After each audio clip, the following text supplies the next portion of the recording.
Hello everyone, I am very glad that you're joining this story. Subscribe, like, and comment. Enjoy the story, smile more often. There are certain moments in life that unfold so slowly, so sharply, you can feel every second drag across your skin like a blade that doesn't cut at first, but leaves a sting that burns long after the moment's passed. That dinner was exactly that kind of moment. A family gathering dressed in wine glasses, roast beef, and fake smiles stretched too tight over old resentments. The air in Uncle Doug's dining room was thick with the kind of tension no one dared name, the kind that always seems to follow grief like a second funeral. Grandma had only been gone 2 weeks, but already the family was shifting into that strange space where mourning turns into maneuvering, and everyone starts wondering what comes next, who gets what, who deserves what, and who, inevitably, gets left out. I hadn't even wanted to be there. The invitation came like it always did, late, passive-aggressive, phrased like an obligation rather than a request. Doug had written it himself, of course, printed on expensive cardstock that looked more like a corporate memo than a family dinner invite. And like always, I RSVP'd out of guilt, not out of belonging. Because that's how it had always been with me, obligated, not included. Present, but peripheral. The quiet niece, the odd one, the girl who never quite measured up to their manicured version of success. I could still hear the way Susan would introduce me to her friends. This is Erin, Rose's granddaughter. Yes, the one who works in nonprofit or something, her voice trailing off like my entire existence was a typo in the family tree. We were halfway through dinner when Doug started in, carving through his steak with the same smug precision he used when cutting people down. The table was full, Susan at his side, sipping Chardonnay and feigning warmth. Lauren, their perfect daughter with her perfect career and perfect fiancé, who hadn't even bothered to show up. A few cousins who nodded through every conversation like bobbleheads desperate for approval. And me, sitting near the end, listening quietly, wondering how much longer I had to pretend to care about the perfectly staged conversation happening around me. Then Doug cleared his throat in that self-important way he always did when he thought his words deserved applause. You know, he said, raising his glass halfway, some people in this family never quite lived up to the Hayes name. Isn't that right, Erin? The room went quiet for just a second, just long enough for everyone to realize where this was going, but not long enough for anyone to stop it. I didn't flinch. I'd heard worse from him in smaller rooms. He continued, laughing softly, eyes glinting with the kind of cruelty that masquerades as charm. I mean, you've always done your best, I suppose. But not everyone's cut out to carry legacy. That's why Grandma left you nothing, isn't it? Because deep down, even she knew you were the family disappointment. The words didn't shock me.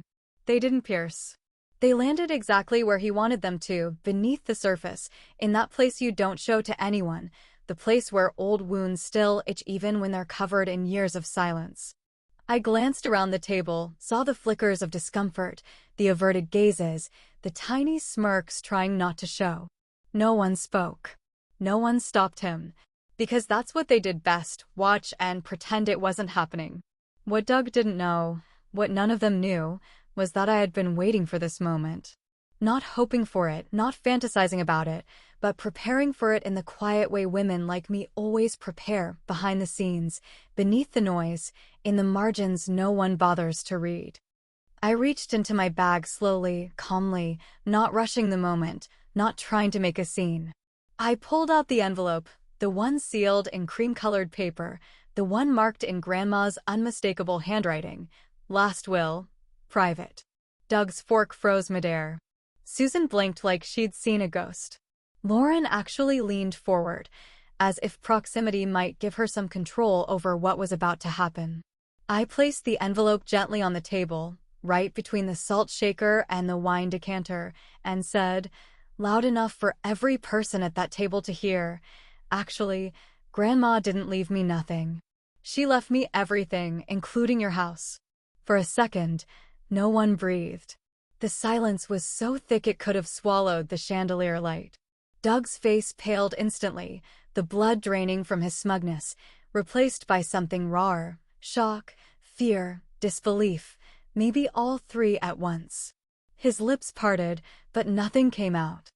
And in that moment, the room shifted, not because I raised my voice, not because I slammed a fist on the table, but because power, when it finally changes hands, doesn't need noise to be felt. It just needs the right words at the right time from the person no one ever saw coming. There are moments when silence doesn't feel empty, it feels loaded, electric, thick with all the things no one knows how to say, but suddenly wishes they had. That silence wrapped around the dining room the second I laid the envelope on the table, like a fog rolling in through the windows, choking the air from every throat at that table. Doug's smirk had completely disappeared now, replaced by a furrowed brow and twitching jaw that made him look more like a man watching his own empire collapse than someone hosting a family dinner.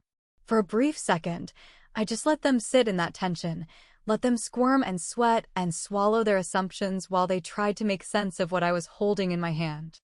And then, with all the calm in the world, I broke the seal and unfolded the document that was about to burn decades of entitlement to the ground. I didn't raise my voice. I didn't need to. The words carried their own weight, carved in legal language, but laced with Grandma's sharp precision. I, Rose Evelyn Hayes, being of sound mind and judgment, do hereby declare this to be my final will and testament, superseding any and all previous documents. I saw the flicker of panic crawl across Doug's face the moment I read that first line. He knew exactly what it meant, and he knew there was nothing he could do to stop it now. The air in the room changed again, like someone had opened a window no one realized was shut. I continued reading, every word digging deeper into the foundation Doug had built his life upon, every clause peeling away the illusion that he was in control. I leave the Hayes family estate, including all residential property currently listed under the name of Douglas Hayes, to my granddaughter, Erin Hayes, in recognition of her loyalty, discretion, and unwavering integrity. Susan gasped audibly. Lauren's jaw dropped open just enough to reveal that her shock was no longer performative, it was real now, pulsing in the tension of her clenched hands and shifting eyes. And furthermore, I said, steady and unwavering, I hereby transfer all shares and ownership rights of Hayes and Company. Holdings, including all associated assets, to Erin Hayes. That was the moment Doug leaned back in his chair like someone had kicked him square in the chest. His mouth opened, but no words came. His face was drained of all its usual arrogance, and what remained was raw, exposed disbelief, the kind of disbelief only a man feels when he realizes that everything he thought was untouchable just slipped through his fingers like sand. Now, I know what you might be thinking. Have you ever been pushed aside, only to realize the people who underestimated you were the ones who truly lost everything? Have you ever stood in the middle of the room they tried to erase you from and watched the look on their faces as they realized you weren't the weak one, you were just the one quietly biding your time? Doug finally managed to find his voice, though it came out more bark than statement. This is insane, he snapped, slamming his hand on the table hard enough to rattle the wine glasses. You expect us to believe that Mom, our mother, just handed over everything to you? Where's the lawyer? Where's the signature? This is fraud. This is illegal. There's no way in hell this will hold up. I didn't flinch. I didn't even look at him. I simply reached for my phone, tapped a few buttons, and said calmly, "Ask Alice." Moments later, a knock came at the front door. Susan jumped slightly in her seat, and Doug looked toward the hallway like he expected a firing squad to walk through it. But it was just Alice Carter, Grandma's lawyer, composed as ever, dressed in her usual no-nonsense navy blazer, holding a folder in one hand and a calm smile that said she'd been waiting for this moment almost as long as I had. She entered the dining room without a word, placed the folder on the table, and opened it slowly. Inside were multiple copies of the second will, each signed, witnessed, and notarized, legal and ironclad. "This is the final will of Rose Hayes," she said, meeting Doug's eyes directly. "It has been on file with our office for 6 months. It was reviewed, certified, and verified by independent counsel. It supersedes any previous version. And yes, Douglas, it is entirely valid and completely uncontestable. The silence that followed wasn't the kind that comes from confusion, it was the kind that comes from realization. A slow, bitter, undeniable awareness spreading across every face at the table that everything had changed in one breath. And none of them, not Doug, not Susan, not even Lauren, could do a damn thing about it. And in that moment, as I sat there surrounded by the wreckage of their assumptions, I realized that this wasn't revenge. This was revelation. There's a certain intimacy that comes with sitting beside someone in their final weeks, a kind of fragile closeness that has nothing to do with blood and everything to do with what's left unsaid when time starts slipping through the cracks. I still remember the way Grandma looked in those last days, thinner than I'd ever seen her, her skin like parchment, her voice barely louder than a whisper, but her eyes, God, her eyes were sharper than ever. They never lost that glint, that quiet fire that had carried her through decades of disappointments and betrayals, that fire that had once made her the force of gravity in a family orbiting around power and image and pretense. I'd sat by her bedside almost every day, reading to her, brushing her hair, sometimes just holding her hand in silence while she stared out the window like she was watching something I couldn't see. It was during one of those afternoons, late in the day with the sky bruised pink and orange, that she asked me to go to her study and retrieve a small wooden box hidden in the drawer beneath the bookcase. I remember thinking how odd it was that she didn't want the nurse to do it, how insistent she was that it had to be me and only me. When I opened the drawer, I found the box wrapped in linen, and inside it was the first draft of the will, the one she later finalized with Alice, and a letter addressed to me in her handwriting, written in ink that looked fresh, like she'd penned it not long before my arrival. She hadn't just left me her wealth, she had left me her truth. She had left me the culmination of a life spent being betrayed by the very people she once loved. She wrote about Doug, about the way he'd siphoned money from family accounts under the guise of business expansion, about the property deals where her name had mysteriously disappeared from the deeds. She wrote about how Susan had always treated her like a duty instead of a human being, and how Lauren had once tried to forge a signature on a trust withdrawal and thought no one would find out. But Grandma knew. She always knew. She just waited, watched, and made her plans in silence. Now, sitting at the center of that same house, I could feel the weight of it all, the layers of history buried in every wall, the echoes of every conversation I hadn't been meant to hear, but had memorized anyway. The old Erin might have stayed quiet, let the dust settle, tried to make peace with the discomfort. But I wasn't her anymore. I was the executor now, not just of a will, but of a legacy rewritten. Susan approached me a few days later, her voice laced with that sugar-slick tone she used when trying to manipulate without seeming obvious. She brought wine, of course, cheap Pinot wrapped in an expensive label, and pretended it was a casual visit. She complimented my handling of the will situation, called it graceful, even though I could see the panic etched beneath her foundation. Then she started in about what Grandma would have really wanted, and how some decisions are made in haste, especially near the end, and it wouldn't be unreasonable to consider splitting things more evenly, for the sake of harmony. I smiled politely, nodded at the right moments, let her speak her rehearsed lines while I sipped my wine and kept my expression perfectly unreadable. I didn't confront her, not yet. Because sometimes revenge isn't served hot or cold, it's served quietly, in stages, while the other person still thinks they're in control. Later that night, I went back to Grandma's bedroom, not because I missed her, which I did, but because I had a nagging feeling I couldn't shake. There was something she hadn't told me, something more than what was in the will or the letter. I searched the closet, then the drawers, then finally, behind the mirror where she used to keep her old family jewelry. Tucked between two dusty ledgers was another envelope, sealed in red wax, with my name on it again. Inside was a single sheet of paper and a line of text that made my skin prickle. Look where they kept the records, not where they buried the lies. I followed the hint the next morning, heading straight to the old cabinet in the study where the family kept what they called the boring stuff, tax files, transaction records, outdated legal documents no one thought mattered anymore. At first, I found nothing unusual, just stacks of ledgers and receipts. But then I pulled out an old leather-bound book with a cracked spine, and I knew immediately it wasn't supposed to be there. Inside were pages and pages of handwritten entries, dates, transactions, amounts, names. Grandma's handwriting was everywhere. Each entry documented transfers, gifts, and financial manipulations, some going back nearly 20 years. There were notes about hidden accounts, off-the-books real estate transactions, and money moved through third-party shell companies, all orchestrated by Doug, all meant to funnel money out of the family trust and into his pocket without anyone noticing. There were annotations in the margins, little comments that showed Grandma had been tracking it all silently, patiently, methodically, like she'd been building a case that no court would ever need, because she planned to deliver the verdict herself.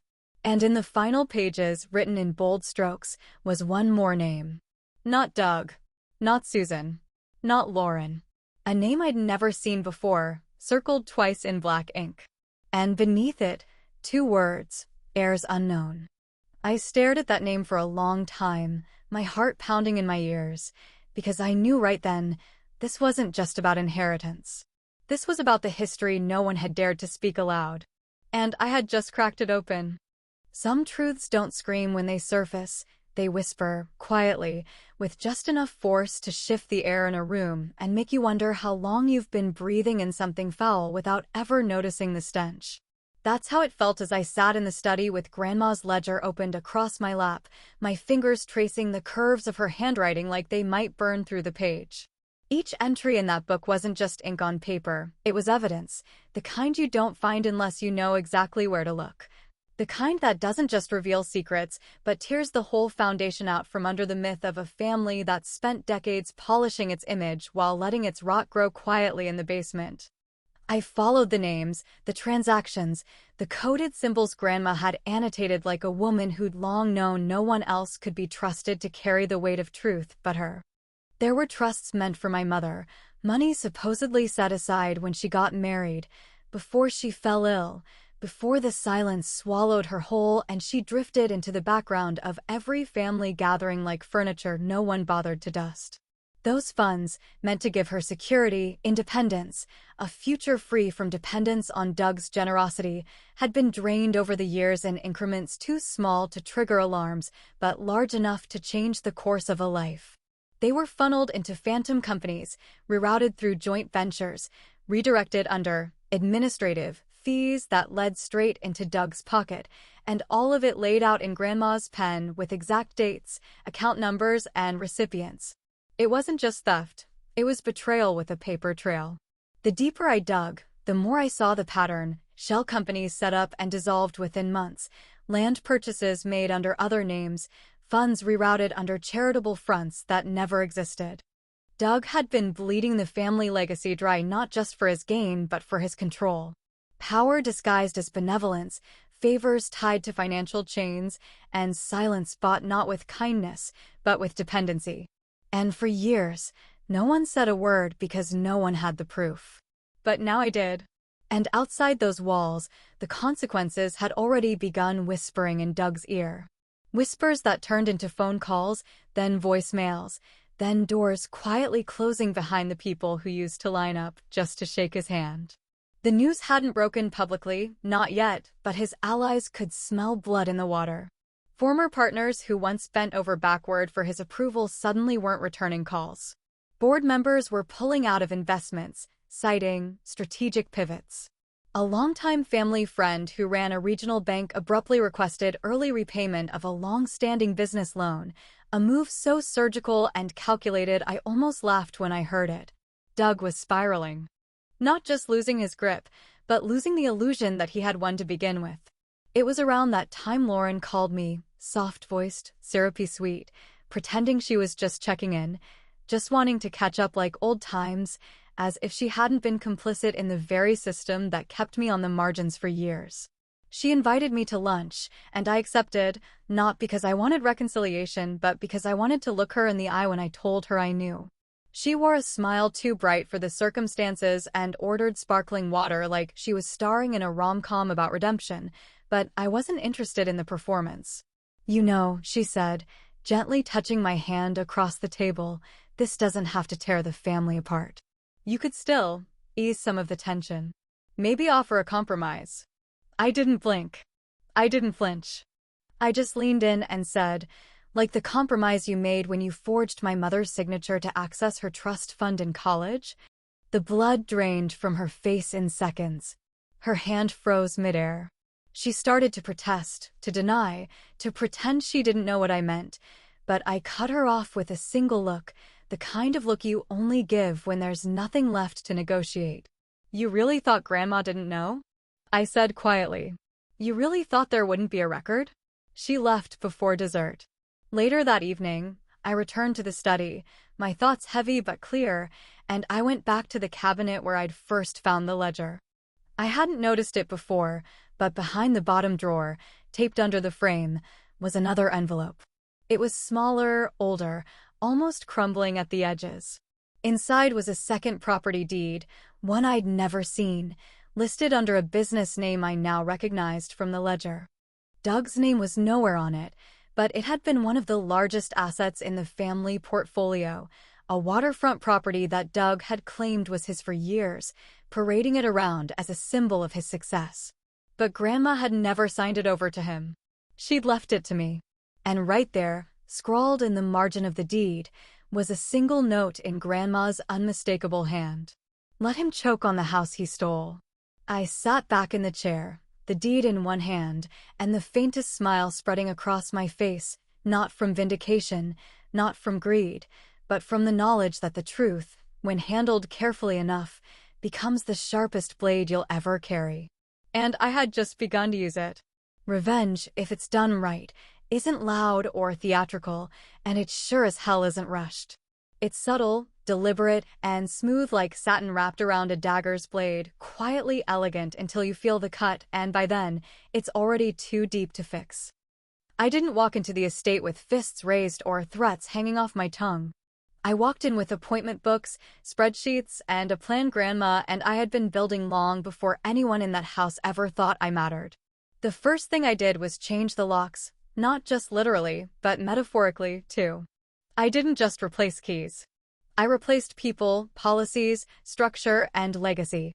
I took the empire Doug had spent decades dressing up in suits and charades and gutted it to its bones until only what mattered remained. The staff was first. Some left on their own the moment they realized the hierarchy had shifted and the new authority wasn't going to play by Doug's rules. Others I dismissed directly, not out of cruelty, but because I knew exactly who had stayed loyal out of fear and who had been complicit in the quiet decay Grandma had been forced to tolerate. I brought in new blood, professionals Grandma had once recommended but Doug had rejected, people who weren't interested in optics or flattery, but in rebuilding something clean and sustainable. I reorganized the estate finances, tore through the old ledgers with a fine-tooth comb, rerouted fund allocations, canceled shady shell company contracts, and liquidated assets that had been sitting idle for far too long. The house, too, began to change, not with renovations, but with restoration. The rooms Doug had filled with cheap status symbols and empty gestures were stripped back to their essence. I brought in old furniture that had been collecting dust in the attic, pieces Grandma had once loved but Doug had relegated to storage because they didn't fit the aesthetic. I had Grandma's portrait restored and hung in the main foyer, right where Doug used to display his business awards and framed magazine covers. I opened the east wing again, the one he'd turned into an office suite just to feel like a king. I turned it into a reading room with floor-to-ceiling bookshelves and the scent of cedar returning to the air after decades of silence. In between all of this, I kept remembering those evenings with Grandma, months before she passed, when we'd sit in the garden or in her old sewing room, her hands too weak to stitch, but her voice still sharp enough to guide. She'd talk about balance, about legacy, about what it really means to leave something behind that's worth more than money or power. She never said outright what she was planning, but now I realized she was preparing me, not just for inheritance, but for war. She taught me how to read between people's words, how to keep quiet while the enemy exposes themselves, and how to strike once, not wildly, not emotionally, but with precision so clean they'd never see it coming. So when I finally invited Doug to meet me, it wasn't for closure. It was to offer him a choice. We met in the old study, the one he used to dominate with his presence, pacing like a dictator while everyone else pretended not to notice the tension he carried like a weapon. But this time, I was already seated when he walked in. Calm, unmoved, not a single paper out of place. He sat across from me, still trying to carry that air of superiority, but it looked thinner now, like a costume he didn't know how to wear anymore. "I'm offering you an exit," I said, folding my hands on the desk. "Clean, quiet, and without humiliation. You walk away from the estate. You sign over control of the company. You leave the properties without contest. In return, I don't press criminal charges. I don't leak the ledger. I don't take you apart piece by piece in court." He laughed at first, a dry, arrogant chuckle that might have carried more weight if it weren't so hollow now. "You think you can threaten me into stepping down?" I didn't blink. "I'm not threatening you," I said. "I'm giving you an opportunity to keep what little dignity you have left." He stood, knocked his chair back, muttered something about lawyers, about fighting this, about not going down without dragging me with him. But it didn't matter, because I hadn't come expecting him to say yes. I'd come knowing he'd say no. And just like that, he walked away from his last chance to end this quietly. The next morning, the first story broke. A leaked internal memo, tracing funds back to illegal transfers. Then another, anonymous whistleblower accounts, statements from old employees, documents that mysteriously found their way to the media. By the time Doug could catch his breath, the headlines had already done what my words couldn't, turned his empire into a liability and his reputation into a cautionary tale. And I didn't say a word, because by then I didn't need to. There's a strange kind of stillness that follows a storm, not the peace people romanticize, not the silence of healing or hope, but a quiet that feels more like the heavy pause between endings and beginnings. That's what I felt in the weeks after Doug's empire collapsed, an odd, slow-blooming quiet that didn't feel triumphant or victorious, but necessary, like an overdue exhale after years of suffocating under someone else's version of power. The headlines had done their damage, the board meetings had fallen apart, and investors had scrambled to salvage whatever was left of Doug's once respected name, but there wasn't much left to salvage. Reputation, like fine glass, doesn't shatter in clean pieces, it disintegrates into shards that cut you long after the fall. I didn't rush to take over the business. I studied it first, the way Grandma taught me to study things, not just the numbers, not just the structures, but the people, the culture, the heart of it all. Hayes and Company was never meant to be a playground for ego, but Doug had twisted it into one, and now it was mine to clean or burn. I chose a third option. I transformed it. I brought in new leadership, professionals who understood innovation and integrity over vanity metrics and cocktail party status. Within 6 months, the company wasn't just functioning, it was thriving, its value tripled, and not from ruthless cuts or smoke-and-mirror branding, but from strategic realignment and actual merit. Then I sold it. Not because I couldn't run it, not because I was tired, but because I had never wanted the throne. I wanted to end the dynasty that had forgotten what it was supposed to stand for. And in the final negotiations, when I watched the deal close at a price that would have made Doug's head spin, I didn't smile. I just signed the papers, thanked the attorneys, and walked away without looking back. A portion of the profit went directly to a women's shelter Grandma used to volunteer for, a modest building in the West End, run by a group of women who had weathered more storms than most of my family could ever imagine. I had a plaque installed above the door in Grandma's name. No press release, no headline, just a quiet legacy where it belonged, in the hands of those who truly needed it. Doug and Susan were gone within days of the sale's finalization. The house they clung to for status was no longer theirs, the company they used for leverage now under someone else's control. They packed in silence, no farewell dinner, no dramatic confrontation, just the slow and pitiful retreat of people who had spent their lives standing on foundations they never truly built. Susan's social circle evaporated faster than the last champagne bottle she opened in that cursed dining room. Doug's name was reduced to whispers in executive lounges and insurance boardrooms, no longer a badge of legacy, but a cautionary tale passed between nervous investors. The family, too, fractured in the aftermath. Lauren disappeared from view entirely, whether out of shame or strategic distancing. I never bothered to find out. The cousins who once giggled behind napkins while I sat at the end of the table now sent vague messages of support, trying to realign themselves in a world where I was no longer the one overlooked. I didn't reply. I didn't need to. And Alice, faithful, brilliant, relentless Alice, she retired shortly after, telling me over tea that she had only stayed on long enough to see the truth come to light. Her last words to me were simple and unshaken. Your grandmother was right about you all along. As for me, I vanished too, not into hiding, but into something better. I bought a small house by the coast, somewhere the sea reached the porch steps on rainy days, and the air always smelled like salt and second chances. I didn't tell anyone where I was going. I didn't leave a forwarding address. Some people thought I'd disappeared. Some people thought I'd finally gone mad with power. But the truth was, I was simply done playing their game. One evening, months later, I returned to the cemetery alone. The sky was heavy with clouds, and the wind carried the scent of distant storms. I walked the familiar path, past rows of names that once meant something to someone, until I reached her stone, simple, unpolished, just like she wanted. I placed a single rose at the base, knelt down, and whispered the words I had carried with me since the night I first unfolded her secret will. You always saw what they didn't. And then I stood, not with grief, not with anger, but with the kind of peace that doesn't come from revenge, it comes from reclamation. Because they thought they'd broken me. They thought they'd buried me beneath their expectations and judgments, under years of being the afterthought, the background noise, the family disappointment. But I wasn't broken, I was just waiting. Waiting for the right moment to show them that power isn't taken by force. It isn't stolen in the dark or earned through fear. Real power is given by those who know where it truly belongs. And for once, it had finally found its rightful hands.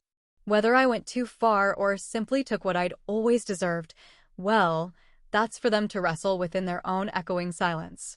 Me? I just walked away.